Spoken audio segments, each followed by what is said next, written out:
Здравейте, приятели и любители на Airsoft. Днес ще ви представя новото си попълнение в колекцията, а именно Crytek Trident MK2 PDW. Ще направим едно кратко ревю, да видим дали си заслужава парите тази реплика. Нека да отворим съдържанието на кутийката. Както виждате, типично за Crytek, получавате си в плик с цип много хубави инструкции за употреба на репликата. А всъщност това е тя. На пръв поглед доста хубава и финна изработка. Приклада има един бутон, който го освобождава и го нагласите. Ефектното всеки бил чудовище. Какво ще получаваме в комплекта? Така, един мидкап пълнител, релса с 6 ребра, един преходник от T-конектор към Тамия, в зависимост с каква батерия играете, мерниците и един лимбус. Ще ви трябва, за да освободите капачето и да поставите батерията в репликата. Сега нека да пробваме как ще изглежда изпълнителя. Сега да поставим и батерията.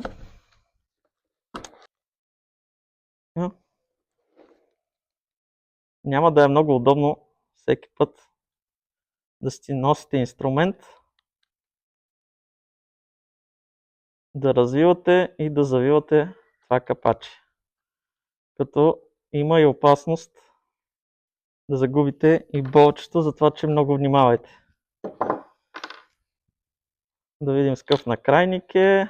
Да, T-конектор. И слагаме батерията.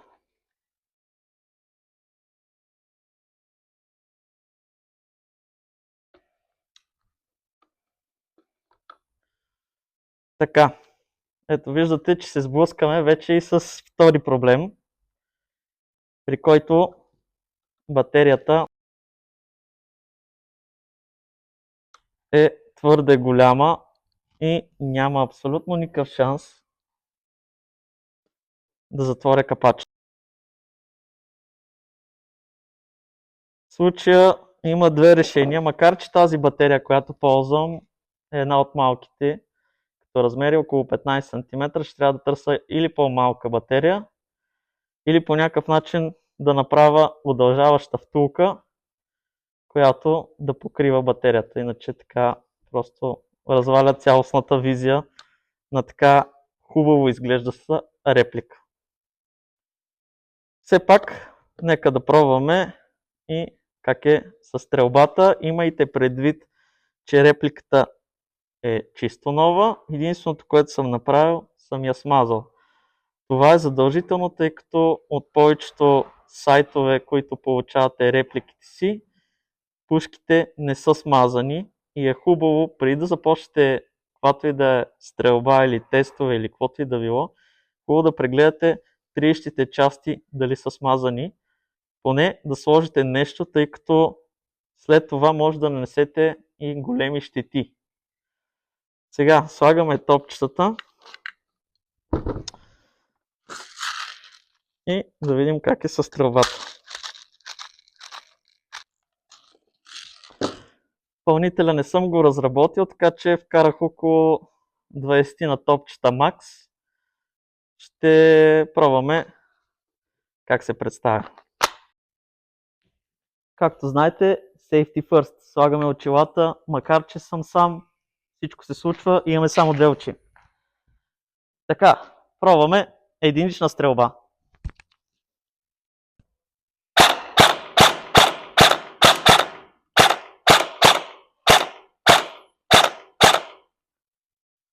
Сменяме на автоматична.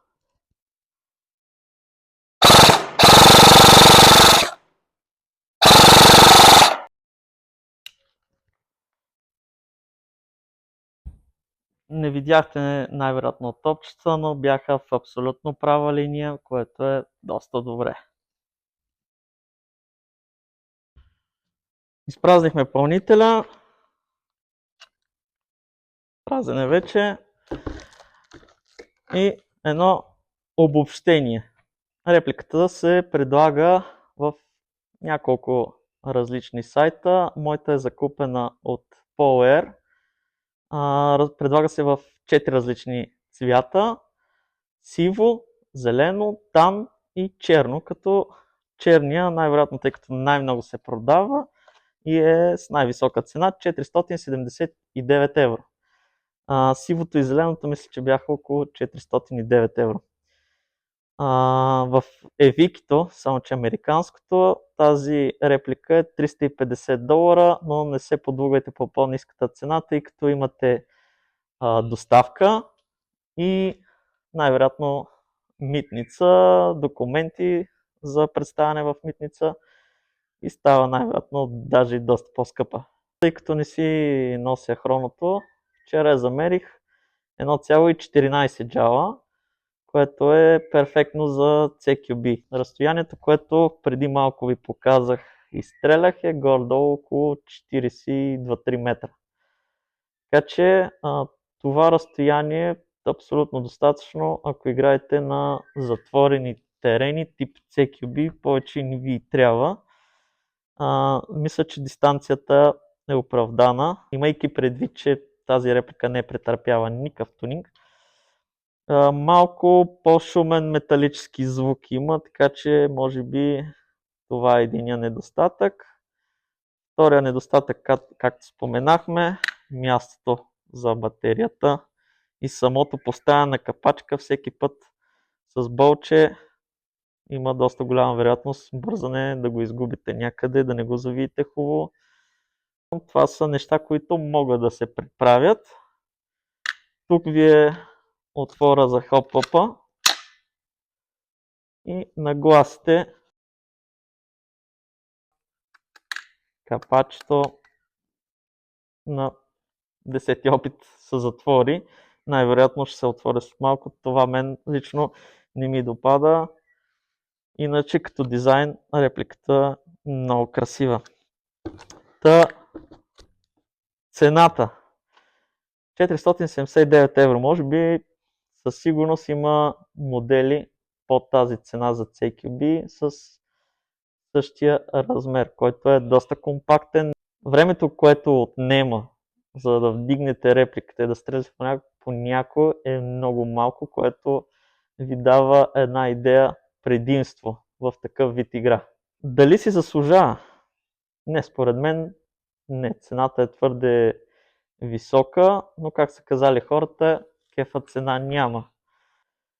Така че, приятели, ако решите, добавете канала ми в любими и очаквайте поредица от всичките ми реплики, които стари, нови, кажа плюсове и минуси и да си прецените за бъдеще дали бихте си взели такава реплика или не. Благодаря ви и ще се видим отново.